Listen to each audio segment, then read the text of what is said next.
We have already discovered that motor efficiency has a big impact on the total cost of ownership. In this module, we will focus on 4 additional steps to take when selecting a motor, which can be remembered using this handy acronym: Requirements, Infrastructure, Standards, and Environment, or RISE for short.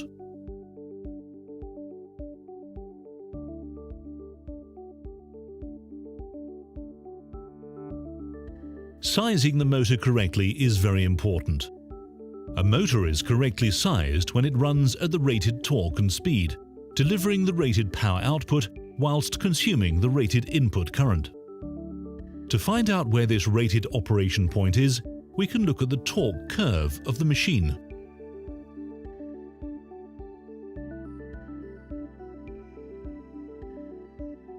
Starting or locked rotor torque is produced when the rotor is not yet turning.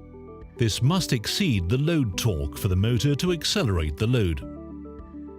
Pull-up torque is produced as the load accelerates and motor speed increases. The motor will stall if the load exceeds this value. Breakdown or pull-out torque is the maximum torque that a motor can produce in the operating speed range. And full load is the maximum torque that the motor can sustain in continuous operation without overheating. For the starting phase, we need to check the moment of inertia of the load. High inertia loads at startup generate extreme heat.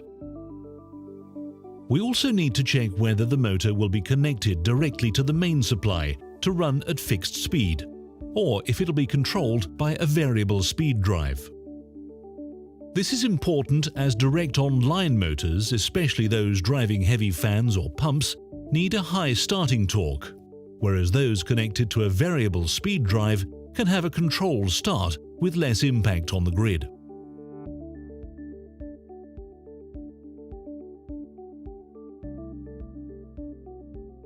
When calculating torque, it is important to assess the needs of the application, as undersizing the motor will lead to overheating, shortening the life of the motor.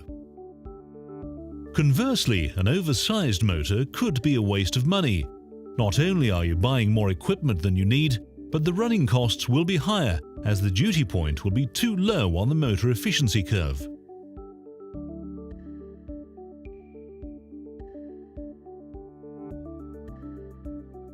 In the next module, we will look at load torque as a function of speed and determine the motor power.